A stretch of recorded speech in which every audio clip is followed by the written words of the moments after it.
I just want you to know that it's all about the kids. It's always about the kids. Zip truth, the zip truth, the zip truth, the zip truth, the zip truth, the zip truth, the zip truth.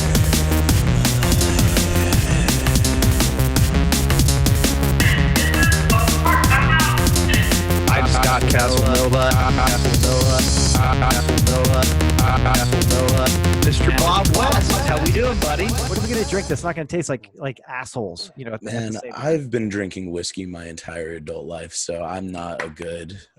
I'm drinking Maker's Mark right here. So good for you, sir. Good for you. Yeah, don't ask me what kind of drinks to mix.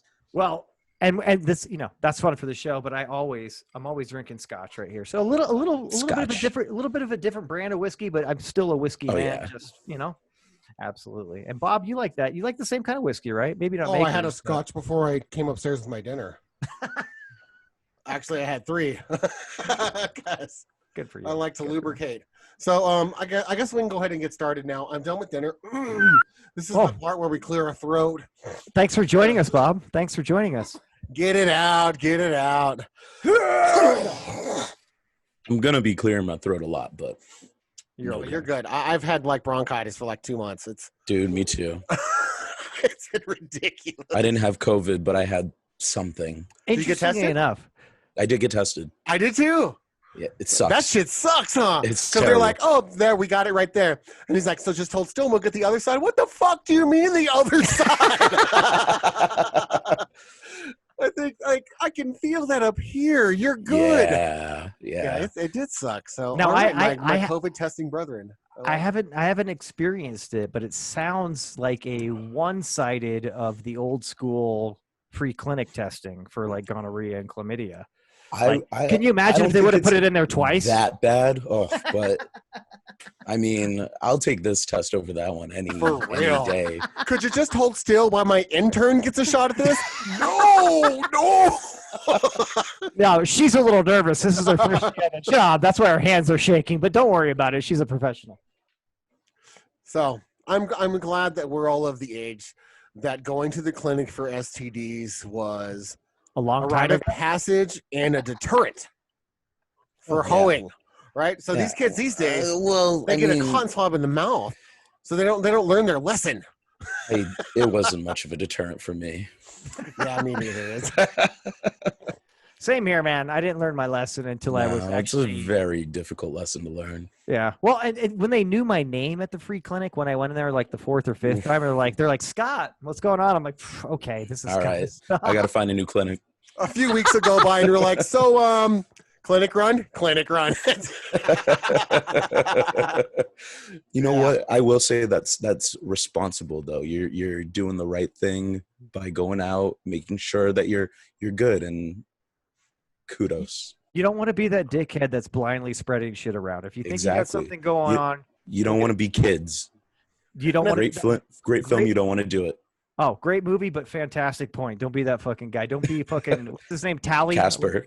Or was it Tally? It was Tally. You're right. The main guy, but Casper too. Don't fuck chicks when they're sleeping. You know, they're passed out drunk. Or underage chicks. Don't be either of those guys. Just watch the movie. these are all public service announcements right now. All right, this handle business here. I do got to say it's a little bit telling, Scott, that me and you had to go on the same day. I'll just leave it at that. Anyway, we should probably get to the topic at hand. Evan. Yeah, I'm excited for you guys to invite me. Thank you. Welcome to the Stiff Truth. Really excited to have you. You know, we've been talking a little bit about the climate and what's been going on, and it's kind of difficult for Scott and I to have a position, I would say, that globally people can look at us and be like, oh, those guys are making sense, because there's going to be some people that look at me, Scott, we're and just be white. Like, we can't take those guys seriously because they have no idea what they're fucking talking about. We're both fairly educated and, you know, fairly well traveled socially. So there's validity to that, though, right? There's a lot that we can possibly understand. Let me say that first, your last 2 episodes, and because you were telling me about how you were talking about this stuff, and and I listened to the episode about hold on metal. right there. I'm already getting some like issues. Is it me? Internet wise? Oh. Yes. You're like, yeah. Well, no, it could be my download. Hold that thought real quick. Let me check. How am I audibly? How are my vocals? That was How's the my problem. Is it was just kind of skipping or whatever. Sibilous. Yeah. It sounded good before when we were just chatting, and then all of a sudden it started to get a little bit scrambled. Okay, well, anyway, it's like cleared up for now. So Yeah, sorry to we're good. Sorry to We're good. interrupt We you, can- please. Let me turn down a smidge. We'll edit this out if we need to. So I checked out your last 2 episodes, and I was listening to your metal one, and I was like, when are they getting to the chaos? The world's on fire. Oh no, it's just metal. Cool. And then I listened to the George Floyd one, and it was a roller coaster for me because I agreed and disagreed and agreed and disagreed. And before we get too deep, I do want to say that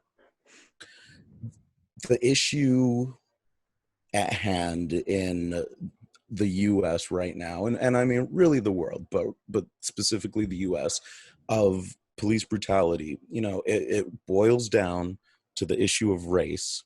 And the issue of race is not something that anyone can really understand appropriately without at least reading a book. Like I grabbed these books here because all of these have really helped me understand it. And like a little bit about me and my background, I mean, my mom's Black and she married my white dad when I was 7, and we moved to a small white town in Massachusetts, and that's where I grew up.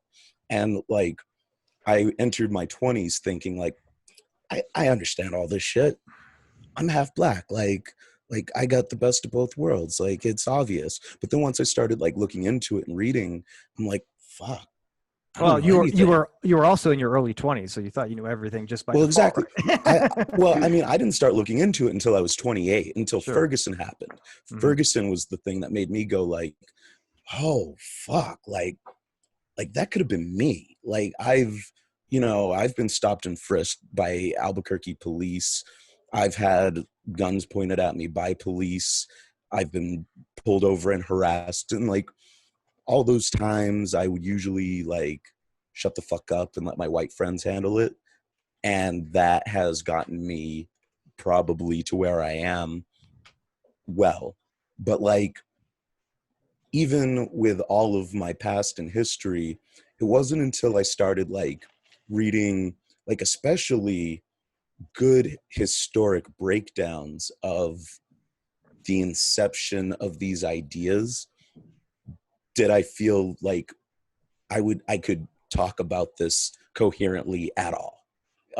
Like reading about it is very important, and not like Vice articles.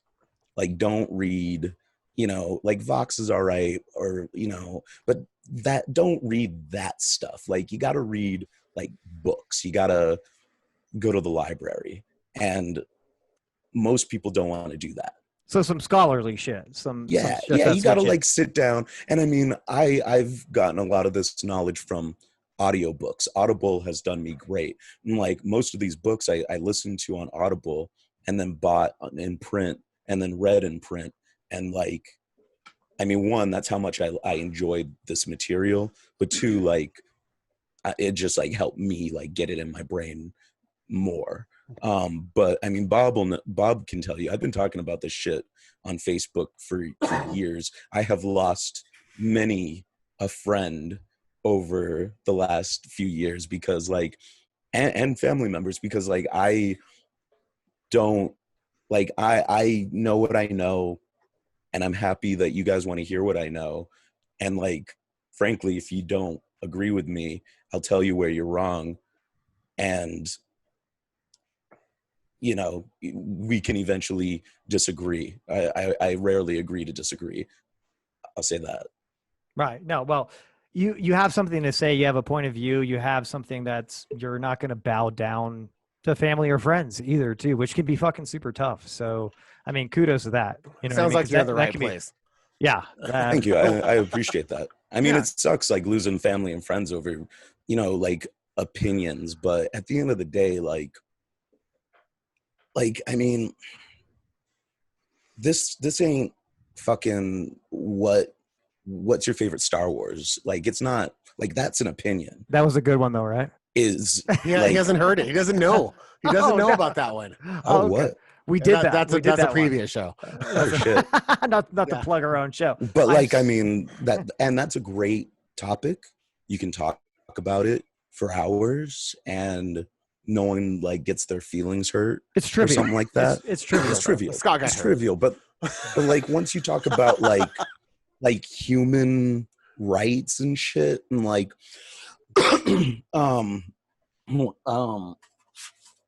so this is a book I highly recommend. This is How to Be an Anti-Racist by Ibram X. Kendi. Fantastic author. This guy is like really blowing up right now. And it's funny, my wife was telling me about some guy out at her work who was like trying to flirt with her or something like that. And he's like, so, I mean, I hear that just being not racist isn't enough. You got to be like anti-racist now. What about that? And my wife is like, yeah. And he's like, oh, fuck. Well, never mind. But the point of this idea of being anti-racist is, have you heard, I'm sure you guys are familiar with this quote that I'm going to butcher, but it's like the evils of the world are done by silent people, right? Like the most evils or atrocities are done by men, but then there's the people who watch and don't say anything. It's a knock on complicity, right? Exactly. Right. Exactly. For instance, the majority of the German people during Nazi Germany kind of knew what was going on there. They smelt the concentration camps, but they turned a blind eye and ignored it, right? So exactly. Inaction was the worst thing they could do at that point. Henceforth, right? Exactly. Yeah. And so like the construct. So, all right, let me back up actually. So most people, when I discuss race, especially online, they'll tend to quote the Webster's dictionary definition, where racism is one person feeling superior over another person based on that person's race. Okay.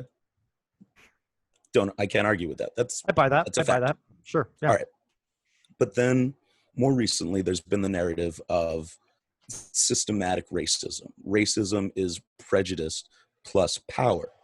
And so the prejudice part is the part where I don't like you because of the color of your skin. But then the power part is, the white privilege aspect of it, where white people are the dominant race in America, and therefore they have the power to propose laws and stuff. That right now is the most SJW accepted term or definition of race. Follow? We good? Okay. Yeah. So sorry, I'm just like. Oh yeah, no. I just want to make sure that we're all on the same page. We all understand. So Kendi in this book, he defines race as it's not just one person being prejudiced against another person. It's not just institutional racism. It's not just systematic racism. Racism is policy. So if you look at the history of slavery, race, these ideas, back in the 1600s, let's say 1618.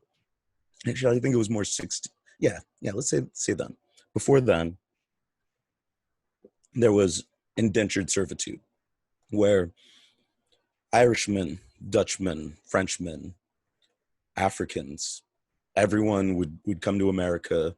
You'd be indentured servant. You worked under a contract. But voluntarily, correct? Voluntarily, yes, voluntarily. But big difference. The conditions were horrible. Mm-hmm. Your the people who you worked under were were essentially slave drivers, but like, you know, I'm using that term very loosely, to the point where people would try to escape the contracts before they were up. Now, I can't remember what the name is, and like we can discuss this offline at some point and like, you know, fact check some of this if you want. But there's a case. I wish I could remember what his name was. Anyways, 2 Dutchmen and an African man tried to escape. They were all caught. The Dutchmen were sentenced to like 10 more years of indentured servitude. The black man, the African, he was sentenced life. Now, that was the first U.S. legislation. I mean, it wasn't the United States at this time. This is the first colonial legislation of forcing an African human to be in chains for the rest of his life in servitude. Is this John Punch? Yes. Thank you. Yes, I'm glad you're familiar with John Punch. Well, I just fact checked while you were talking. Sorry. Thank you. I'm glad you did that. Thank you. That might be relevant. So fast forward some, I want to say 100, maybe less, I can't remember. There's another case. Her last name is Key. I want to say her name is Amanda Key. She was her father was European. Her mother was African. So she tried to sue for her freedom. She was a Christian. By law at that point, Christians couldn't be slaves. But with the legislation that happened from the precedent that was set from that case, they switched it so that your slavery was based on maternity and not paternity. And then religion stopped mattering. Yeah, and that fixes a lot of things in their eyes. Yeah. And so like, and meanwhile, the Enlightenment's happening, right? And you got all these thinkers. You got like Hobbes, you got fucking Rousseau, you got all these philosophers, and like Kant, and so like if I forget which ones are the main ones, but a lot of them, if you look real deep at their work, like there's a lot of racist fucking shit in there. Kindi proposes, and other usually black historians propose, that these men were manufacturing this idea of a racial hierarchy that we view the world in today. Fast forward 500 years, now we have a society that's like heavily based on all these ideas, to the point that like there's a book called Racism Without Racists by Eduardo Bonita Silva. And it's basically like, he's a sociologist and he interviews people. He interviews working class people in like Detroit, and I want to say like Texas or something like that. And both white and black working class people. And he's just like, so what do you think about this position that was open? And like the people, like the white people are like, oh, you know, like Jerome, he got that position only because he's black. And I know for a fact that like these other white people got passed up over that. Like, I'm sure you guys have heard this scenario played out. It's usually, if you like press on it, not true in the slightest. If you look into it, if you press these people, it's usually based on very flimsy ideas. And so back to what the definition of racism is. Racism is policy first. Policy that creates inequity between races. And then there's racist ideas that allow decent people to believe that these policies are what's best for everyone, if that makes sense. Mm-hmm. Mm-hmm. Yeah, no, it does make sense. It's interesting because that's a little bit deeper than just the Webster definition of racism, because it does bring in an element of not only social and political power too, but also the acceptance of society to just look the other way, right? Kind of to a certain extent, or accept this as the norm, right? Not really look the other way, but hey, why accept is this it happening? As the norm. Right? Why is there the basketball team all black guys? That's just the way it is, right? That's you know just what I the way mean? it is. You know, like this kind of just really passive way of thinking that this is the norm doesn't create any change at all, right? It perpetuates the same narrative that you just mentioned too, is really kind of founded in these guys from Jesus, the Renaissance era, right? The era of enlightenment. Yeah. And I mean, like, there's this idea, and I mean, you mentioned like the social aspect of it, and it's a term, socialization. And so all of us, when we're brought up in any society, we're socialized. And so like, you know, you don't just learn how to be a person from school. You don't just learn how to be a person from your parents or your church. You know, everything, TV, books, you know, cute little stories that we all tell each other. There's my wife, she's probably going to bed. Good night. Like all these things, and like, you don't really think about it until someone says like, hey, like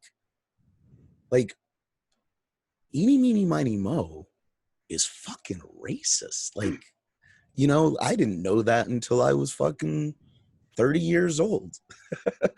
And so like it's just the way that, you know, I think the idea of we don't discuss politics and religion in mixed company is one of those ways that we as a society allow these things to keep going, because like those are topics that, one, make people uncomfortable, but they really make people uncomfortable because once you start like picking apart someone else's political beliefs, you start feeling attacked when someone starts picking apart your political and religious so often beliefs. These days our politics are engraved into our ideology, and that's by design from the politicians, right? To build that base to where once you've identified with an ideology, now your politics are part of your identity.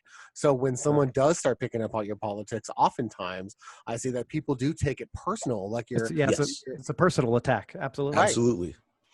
Sure. And I mean, I got to be honest, when I'm arguing with people online, I do sometimes mean it personally, but like, sure.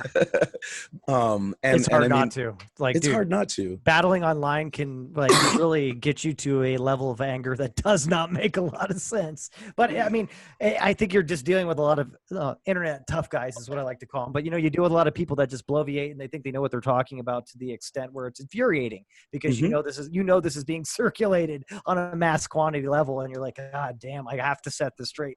But you probably almost never get through to these people either, like I don't. So I think about it when I do this. Like, I don't want to, you know, advise your audience to fight online because it sucks. The online atmosphere is toxic. They'll do it anyway. No, I'm sure they will. Oh, no one needs to be told to do that. But like, I mean, I've been doing it for years, and I have just now gotten to a great point where I can.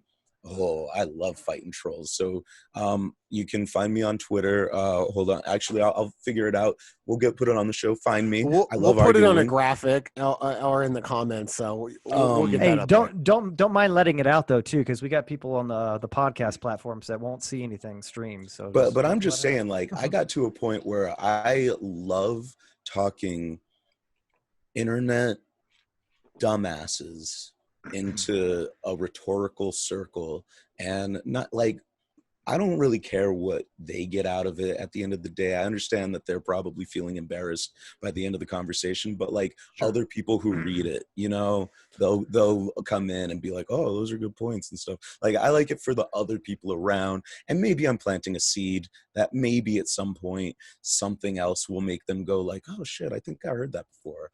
And then like, maybe it'll change. No one gets attacked into changing, but like, sure, seeds get planted.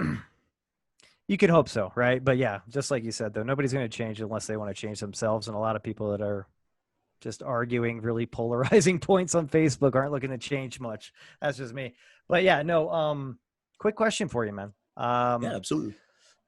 With the situation, if I can even just dull it down to say situation, I hate to do that, but with the horrific thing that happened to George Floyd and the whole thing, the aftermath, I wanted to ask, just from your perspective, which obviously is going to be just hands down a little bit different than me and Bob, just with everything like we were talking about. Where do you stand, man, with one, I guess protesting, your philosophy on what protesting is and what's going on right now opposed to the rioting? And then I guess two, just your stance in general on how you think white people as a whole should react to the situation, if that makes sense. So I think that protesting is always a healthy act of civil disobedience, and I think it always will be a healthy act of civil disobedience. Granted, sometimes some protests seem a little more, I don't know, just like for the motions of protesting and what's it going to change. Like I do sometimes feel cynical about protesting. Sure. I definitely feel differently than you guys both about rioting. I understand it. I don't necessarily support it, but I definitely don't condone it, because like, do you guys remember in, I want to say this was 2013, when Albuquerque police shot a homeless man camping in the mountains? Bob, Oh, do I you remember this? that. Yeah. Yeah, And the guy was caught like saying, "I'm going to shoot this motherfucker" or something like that. yeah, and then he shot him, and then he goes, "Booyah!" Yep. And there was a protest in Albuquerque, and I actually went to that protest with a coworker of mine at the time who he didn't think of, like, we had these opposing conversations at work all the time, and like we got off that Saturday or whatever, and we're like, let's go down. And like, you could feel the tension when you get there of some protesters trying to be like chill, other protesters clearly trying to antagonize the cops. The cops are just such an antagonizing presence. And then like we were there for a little while, and like you could just feel the, like, oh, let's get out of here. And then the protest like turned into a march up Central, and then it like almost got into a riot. Like people went on I-40, I think, and like stopped traffic a little bit. And I think some people got a little rowdy, but it wrapped up really quick and there wasn't a lot of damage. And I think that was because there's not like a huge population of homeless people in Albuquerque who have like a big voice, you know, like, and I'm sure homeless people are always getting hassled by police, but like, I don't know, it's a little different than the history, because you gotta also take history into context with these things. So like, oh my God, have you guys ever seen LA 92 on Netflix? I haven't. I saw your post about that. I hate to interrupt you here. I'm getting alerted from Zoom that we need to split this into two parts because I don't want to upgrade my plan here. So let's shut this meeting down, start a new meeting, split this into two parts, go grab a drink. We'll continue on to the history of riots when we get back. We're right at riots. We're right at riots, baby. Remember, I got it. I'll send you a new invite here in just a second. All right, guys. See you in a minute. Bye. Good call. Okay, we are recording now. So, sorry for the brief intermission. Welcome. That was a close one. I know. Let's not do that again. We're back. We were talking about, Scott brought up the difference between riot and protesters and wanted to get your thought on it. And you had mentioned kind of the protest that you had been involved in here in Albuquerque, and then you're kind of digging into riots. If you want to continue there. Before you jump back into it, real quick, Sure, I want to see if I was doing some decent active listening there. What I was kind of hearing so far about how you were saying, I disagree on the protest. It sounds like to me so far. And let me know if I'm way off, dude. But absolutely, I try to credit myself as somebody that tries to pay attention.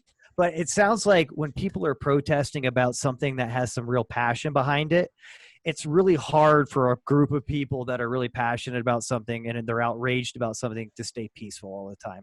I think that's kind of where you were starting to go, and I was starting to get that picture in my head.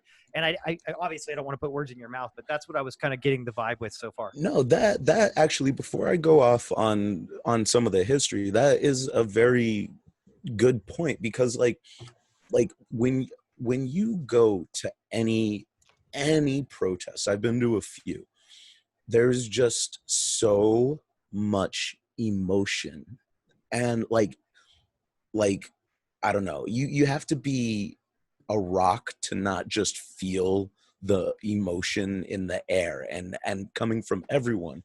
And so it's really easy for things to escalate.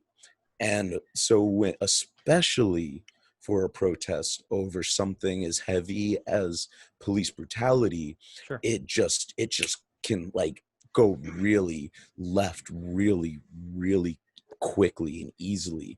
And like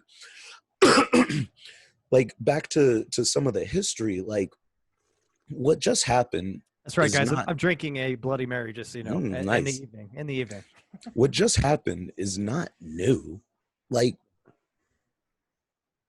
I mean, shit. I moved to New England in 2015, and there not been at least 2, maybe 3 other little uprisings since then. And then even more, so there's LA 92 on Netflix. It's one of the finest documentaries I've ever seen, because what they do, there's no narrator, no narration at all. They just get footage from actually the Watts riots in like the 60s. And they get candid footage, like news footage and some interviews from the Watts riots in the 60s. Fast forward 30 years later, then they show the Rodney King beating. And then they show the murder of, I'm going to say her name wrong. It's like LaTanya Harlan. Are you familiar with that aspect of the of the LA riots? No. See, this is a lesser known aspect of what happened. So Rodney King was beaten by police brutally on film. Before the police were acquitted, a 16-year-old black girl went into a convenience store in LA, and the female Korean store owner shot and killed that black girl in the back because she thought that black girl was stealing orange juice, that she was not stealing orange juice. And that woman got off with manslaughter. And so like that right there is another repeat narrative where people murder black people with like usually a firearm, and they tend to get away with manslaughter. That's a whole other conversation that I don't want to get into right now specifically, but back to the LA riots. So that woman gets off with manslaughter, then the police get off, and then things escalate extremely quickly, and LA was on fire for like 4 days. Again, I highly recommend watching it. And like me and my wife were watching it together. My wife is white, I'm not, and she's like, this shit is scary. And I'm like, I bet it is. Yeah, riots are fucking scary, right? From where I am, I'm not afraid. And like with what just happened, what's been happening all over the country and all over the world, you know how there's been protests and riots starting all over the world. I still, dude, I'm really annoyed by this. So there was violence, there was looting in Providence. I live in Woonsocket, Rhode Island, which is like 15-20 miles outside Providence, Rhode Island. And there was some looting, like not last week, but maybe the week before. Maybe it was last week. Who knows these days? I don't know how time works anymore. Not during COVID, man. Yeah. Who knows when that was? But it was like say last Monday night. Okay. Sure. Some people broke into the mall, stole some things, lit a cop car on fire. Then Woonsocket police were spreading around that someone on social media was threatening violence in Woonsocket. This town is small as shit. Like, I don't know the population. I've only lived here since November, but like I can walk across town in a day, and there's no reason why anyone would riot here, right? Like, I can't for the life of me come up with any logical reason why that would happen. Now, 41,000, by the way. 41. Look at this guy. Fucking fact check madman right now. Well, I'm not talking, I'm just listening. So I'm like, no, I appreciate that. I like that. Thank you. That's a great role. Me and my wife were sitting right here eating dinner, and it's like, I don't know, 6-7 o'clock in the evening. We have our windows open, our blinds are up. One of our white neighbors, who, by the way, I don't know this man's name, he walks up to our window and he's like, "Hey, you guys might want to move your new car. I just bought a new car. Hey, you guys might want to move your new car behind the house because there's planned violence tonight." And I'm like, excuse me? Granted, I'm on this side of the table. Curious to what planned violence is. I don't. Yeah, I want to unpack that a little bit. But yeah. Like what? Like what the fuck? What? And my wife is the one who was talking to him, and so like she's like, "Okay, all right," and she sits down, and we're like, "That was weird." We keep eating. Then our other, again, white neighbors, again, I don't know these people. I don't know their names. They walk up to our window, and they ask my wife to move her vehicle because they're afraid that someone is going to climb on top of her car and enter their apartment through their fire escape. Okay, not to make light of anything, I just want to like paint a clear picture, because it sounds like for a night you became like a walk-up Starbucks kiosk where a bunch of white people came up to your window. Yeah. What the fuck? Like, ring my doorbell, first of all, if you're going to warn me about some propaganda that you heard on the internet. Honey, he's black. Go to the window. Just talk to the white woman. I still, for the life of me, and then so like we're like, after we eat, we're like, what the fuck? I'm looking through Twitter, Reddit, Facebook. I can't find anything. We drive around all of town. I see on Twitter someone's like, "Oh, the Rent-A-Center on Social Street's on fire." We go there. No, it fucking isn't. We drive all around. Nothing happened. I parked in front of the car, and we parked in front of the house. And again, my neighbor, she's watching. The police helicopters flying around town, scaring the shit out of all the white people in Woonsocket. I used to live in Albuquerque, so I'm used to the ghetto bird. Right. Like, I was just about to say, we call that the ghetto bird. Yeah, they're not used to that shit around here, so they're all terrified. My neighbor, she's like hanging out the window on the cell phone, and she sees me park up front, and she's like, "You should move your car." I'm like, no, it's fine. She's like, "They didn't start until 3 a.m. last night." And I'm like, trust me, it's fine. You know what? It was fucking fine. Like, yeah, I've seen your street from your video you posted. Yeah, it's probably always going to be fine. Congratulations. You live in a very nice location. I live in a very nice neighborhood. I like where I live. It's very nice. But like, this is what I'm getting at. Like, yeah, it's definitely not Catherine and San Mateo. Oh, dude, like these people would not survive in Albuquerque, man. Like, I was telling some of the guys I play music with about just Albuquerque, and I'm like, oh, dude, Breaking Bad is like that is true. It's like, I know these people. I went to high school with Combo, and one of them's like, yeah, like a Combo like guy. I'm like, no, like I went to high school with the guy who played Combo. No, the actual dude. Good old But Albuquerque. like we just live in this society with two really different ways of viewing the world, and that like it really causes a lot of butting heads, I think. Excuse me, because like even me and my wife's been with me for 5 years now, and like I'm always talking about this shit, and even watching LA 92, we both still get different things out of it, and that's just because we both come from different worlds. Even the fact that I grew up in a white household in a white town for most of my life didn't like I can still understand some of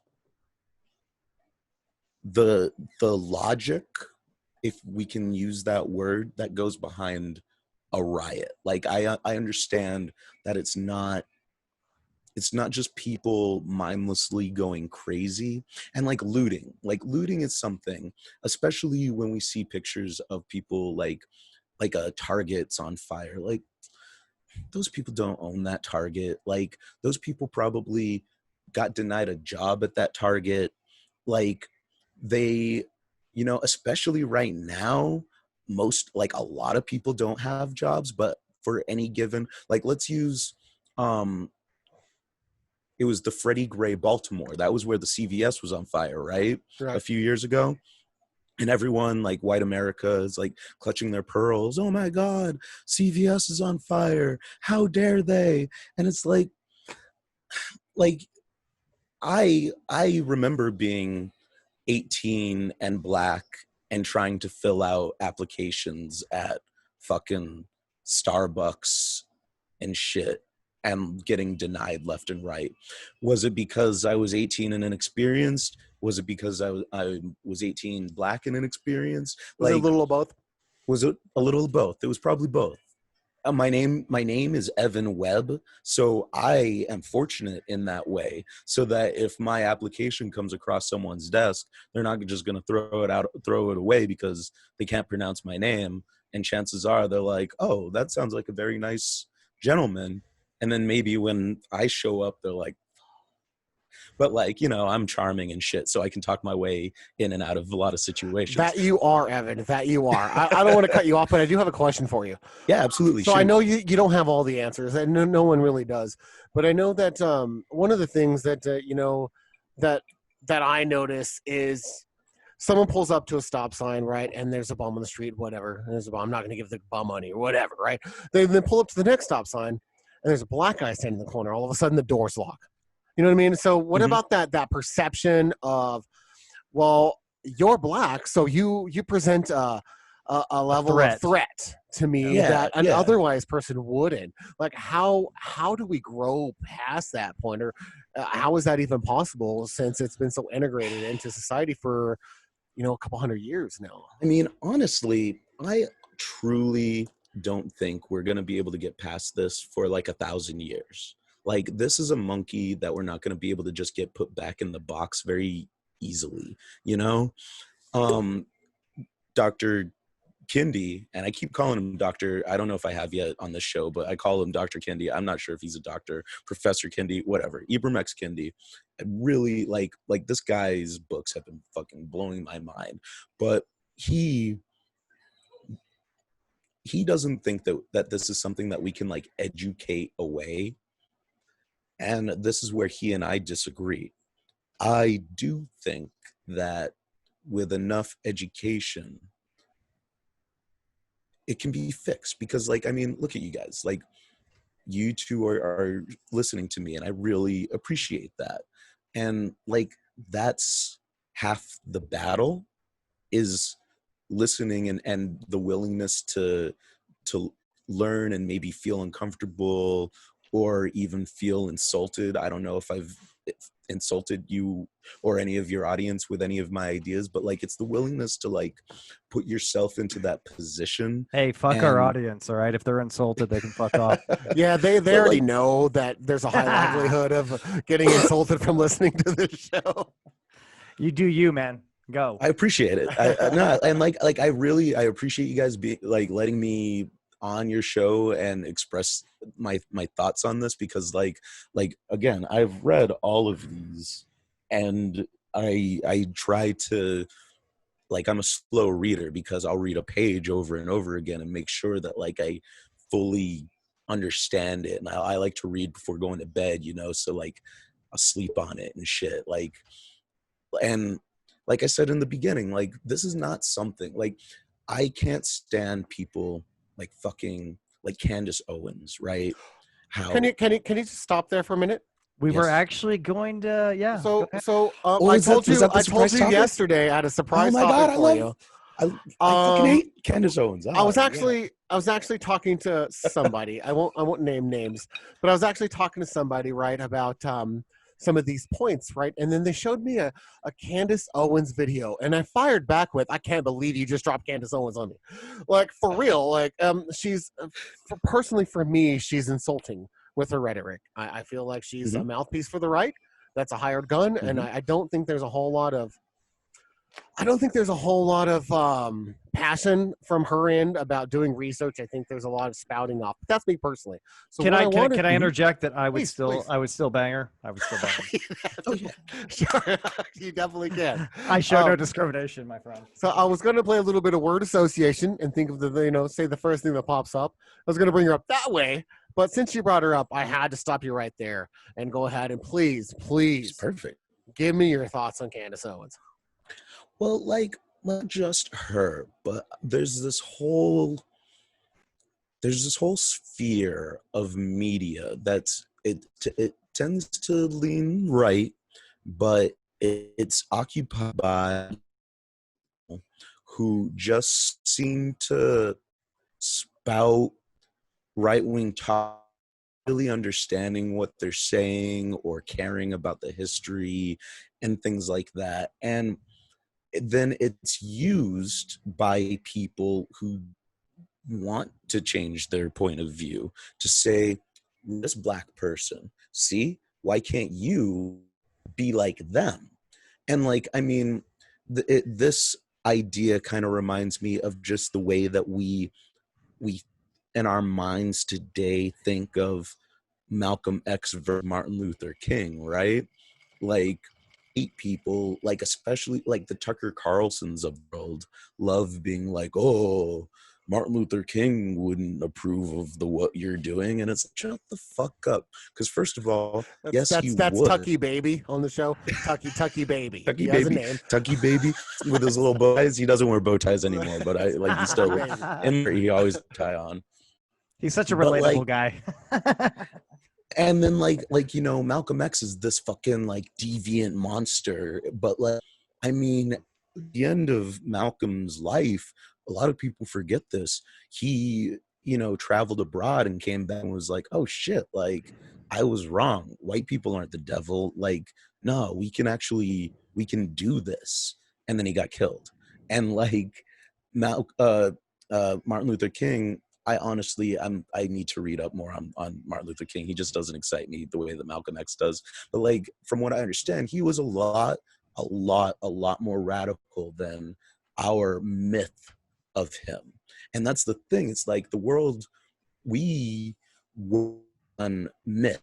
We create these ideas, these shorthands for the ways that we think the world works. And I think that that's one reason why like conspiracy theory is very popular and things like that, because like, it is simple. You need to understand anything to get a myth, and they're usually like really common sense. You got to work if you want to like understand this. And Candace Owens, back to her, that woman doesn't work. She just like, I bet it's very lucrative to fucking sell out in that way. Like if I wanted to switch to if I wanted to sell my soul and go fucking speak on Breitbart, they would love me. I would be a billion. Like I could own that. I can't. I can't in my soul. But that woman, she needs a therapist. You know, like at the very least. Or does she?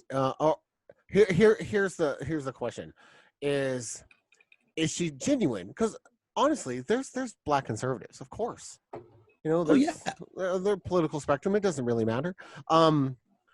But do you believe that where she's coming from is from a genuine conservative standpoint, to where she literally does believe to her heart all of the things that she's saying about, like, I think that she turns her shit up. Like she's a conservative for sure at heart. Absolutely she is. But she will extend her views by 1,000 and go as extreme as she can because she knows that that's what sells. And like her audience, the people who listen to her, want to hear her say like, oh shit, like, you know, that cop really fucked up.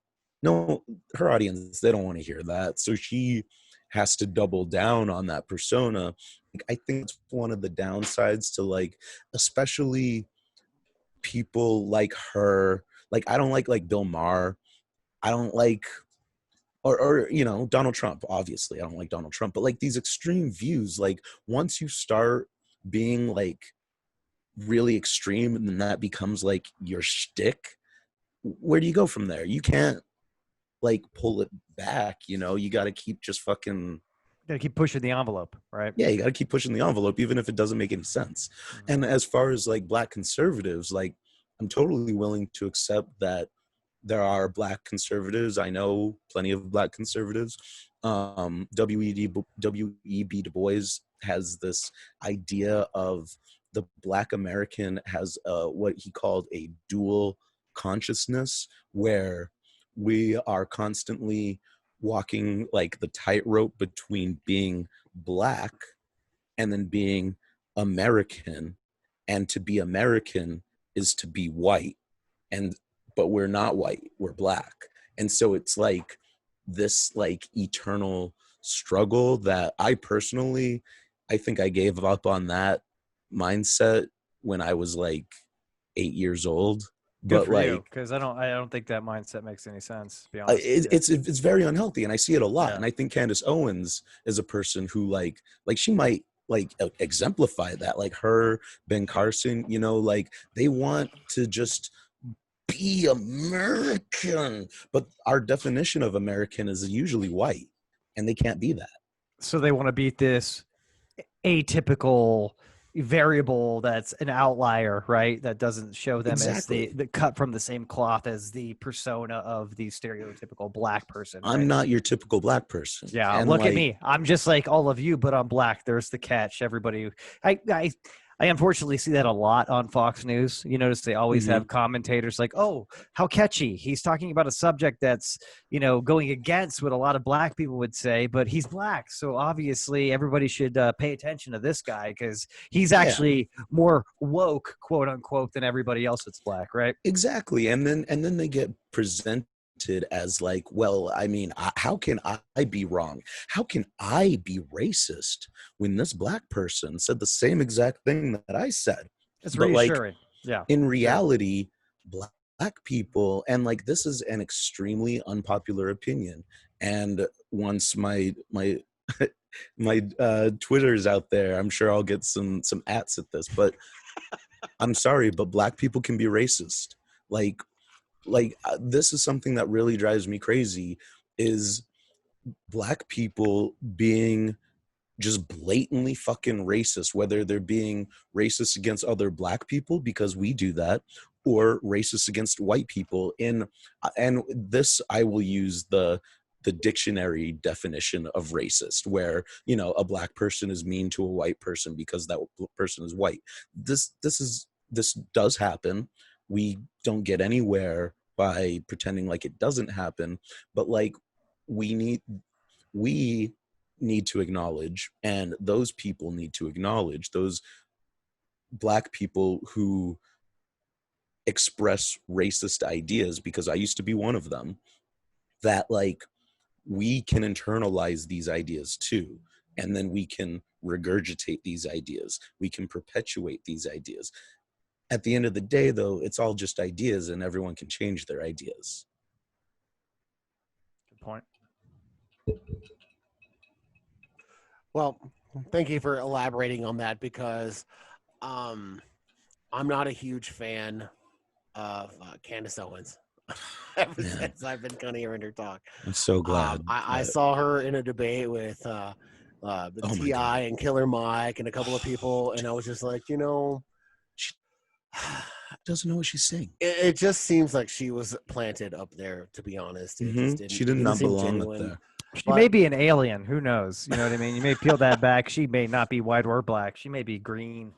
Dude, I would not be surprised. Like, I don't like to subscribe to the whole lizard people conspiracy theory, and like that has a lot of racial connotations. But man, she's fucking. That person is just reptilian overlord. Jesus Christ. No, soon enough on the show, we'll probably talk about many of these conspiracy theories, and that's going to be one of them. Man, I love picking apart conspiracy theories. Before, like, I got like really into. Actually, I think maybe before Trump became president, and like my whole thing became like, why is the world falling apart, and why is politics like this, and blah. I used to love fighting with flat earthers online. That was fun back in the good old days. I think the argument about flat Earth kind of fell apart when we watched the SpaceX rocket the other day. Yeah. Oh, they'll still do it. I mean, that dude launched himself in a fucking rocket and died. What, like 6 months ago? You remember that? Did you hear about that? I do. What an epic way to go, too. That's awesome. He died the way he lived. Honestly, people are like, how did we elect Donald Trump, but yet we have a faction of people that believe the earth is flat? And that's just one small percentage of some crazy shit that people believe out there. And there's groups of them people everywhere. I truly think we need better like mental health support. Like, I don't know how y'all's health insurance is, but I've been seeing therapists for the past few years. It's nice. It's like a friend that you pay to just talk at. And like they barely judge like you. All friends. Yeah. Is that just me? No. Well, they won't. Guys just checks in the mail. And all seriously though, what he's saying there is, I've been going to therapy for about 5-6 years now too, and it's being able to have the non-judgmental soundboard. You know what I mean? Yeah. You just literally just fucking talk at them, and you can unload, and they just don't judge you, and that's like their job. So it's cool. I will say, something that I find interesting just about this is, I don't know if you guys have heard about the idea of like racism within healthcare, and like doctors tend to look at people differently based on their race. And like, I don't know if either of you guys have broken a bone ever. I've broken several. And when I'm white, I don't break bones. I'm white. Well, any white person I know who breaks bones, they get the fucking good stuff. You know what I'm saying? Or at least before the opioid epidemic. And I always got like ibuprofen. Tylenol. Here's 800 milligrams of ibuprofen. Can't I buy this at Walmart? Here you go, kid. What's this? Girl, what's this? It's a $2 coupon to Walgreens. Get the fuck out of here. Yeah, fucking exactly. But what made me think of that is like, I've been seeing therapists now for like 5 years, and it was like white lady spent half the time like explaining and breaking down like what it's like to be black. All right, this isn't working out. White lady, I mean, both these ladies, they were really nice people, but like I have to like explain like black guy issues, and now I'm seeing a black therapist, and it's just like way better, because like I don't have to like stop and be like, oh, hold on, like do you know who Kanye West is? Like, it seems like a very logical but interesting thing you pointed out there. I would have never stopped to think that you would have to even concern yourself with what color your therapist was based off what you're telling them. But if you're unloading on them and you have to constantly explain, well, you don't really get this, so let me try to, and then if you try to explain something so much when you're trying to unload, you start to clam up. You know what I mean? So it's counterproductive. Well, I guess it makes sense too, because that therapist could be like your neighbors. Right? Yeah, well, never know. exactly. And I mean, it's something that I never realized until I was confronted with, and then it's like, oh yeah, like as you just said, it's like kind of obvious, but like you don't think about that shit. It shouldn't matter. It shouldn't matter is how we think about it. Well, which is a good way to think about it. I think we should still hold on to that. It shouldn't Absolutely, I fucking agree. matter, dude. It should not matter. Unfortunately, like, we're not in this utopian world, so you know. Well, one thing that's positive, I think, out of everything in the last couple of weeks is that at least there's at least a reaction happening. It's a massive reaction. And it's that's the crazy. first time a reaction's ever happened, right? Yeah. If you look at the 92 riots, there was nothing to come out of that. Even there was no police reform. It was kind of a joke. They got more brutal after that. Yeah. No, right. I remember after that, like just even mentioning the Rodney King thing was usually mentioned in jest, a joke or something like that, you know, or a Sublime song. Yeah, right. It was never something that was like an impactful thing that was a carry on about the movement at all. No. Yeah, and most of my life, I just thought of it as like, oh, it was this thing that Sublime sang about, right? Like that's how he got his guitar. Yeah, that's how I got his PA that you hear today. He took it from a fucking Target. That's right. But one of the things that I think is a positive thing is that we've been doing things the same way here for 100 years, easy as far as police. At the very least, let's police the laws. Let's let police and I think over time, police have gotten more aggressive with their stance on civilians and their I'm going to enforce the law. It doesn't matter if I'm following it myself. I'm paid to enforce it with reckless abandon to how they actually follow it. So I think that them following the law while they enforce it is being brought to light. And I think that just the whole thing in general lately of how do we really police our laws and what matters and all of that is at least being brought into question. And I think that's a positive thing for us as a country. Maybe it's time to reevaluate kind of how we're doing things. It's been a long time as far as policing goes that we've ever looked at it. So maybe it's at least time to take like a Lean Six approach and look at the most cost-effective way to meet our business needs from a law enforcement perspective, right? I believe it was Churchill who said that Americans are slow to change. And I mean, like, fuck.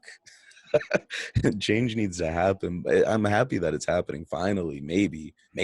That's the thing. Maybe. Hopefully. Yeah, let's not jump the gun on change, but at least the conversation's happening. Yeah. I'm really glad that like you guys are able to I'm not trying to say like y'all are racists or idiots or something, but I'm just happy that, you know, I'm able to have this conversation with two white men. Like this is two white men on the internet. I should also add that. I'm usually able to have this conversation, but like this level of discourse it's rare. And we need to do shit like this more often. We, the collective we, the three of us, totally, but the collective we. I agree. And unless you have anything else, Scott, I think we're running out of time. I mean, I could talk to Evan all night long, but we only have so much time. I really don't have anything else to fit. We've got about 5 minutes left here to try to wrap this up. We're good, man. This was very, very cool, man. Thanks, buddy. It was not only cool meeting you, but getting your perspective on a lot of things. That honestly, again, some I think about, some I don't, and it's just always good to hear not only a third perspective, but an opposite perspective. Let's face it, right? Mm-hmm. We're different races, right? We're different colors. We're all humans or whatever, but we deal with different shit at, whatever. So we live different realities. We have our whole lives, and it's nice to, bridge that gap. Fucking hey, man. Fucking hey. Well, hey, enjoy some cocktails tonight. Yeah. Hell yeah. Fucking hey, man. Hell yeah. Hey, thanks for having me on here. And like, if you ever want me back on, let me know. With COVID and everything, I work from home now, and so like what you see here, this is my life. So yeah, baby. I love it. I love it. Well, thanks so much. We appreciate your time. We appreciate your candor and your knowledge on the subject. And so really, Evan Webb, everyone, thank you so much for coming on here. Yeah, baby. Thank you. Thank you. And we will probably reserve that right to try to summon you again at some point. Yeah, absolutely. Anytime. Anytime. Sure. That didn't sound racist at all, Bob. You're on summon him. I thought it was more of like a Final Fantasy reference. Some of my houseboy. No, I didn't get that. But I love it. I love it, man. Evan, dude, you're great. Dude, you're a great sport, man. Smart dude. Love you, man. Have a good one. Hey, this was great, guys. Thank you. Love you both. See ya. Take care, bud. I just want you to know that it's all about the kids. It's always about the kids. If truth, the if truth, the if truth, the if truth.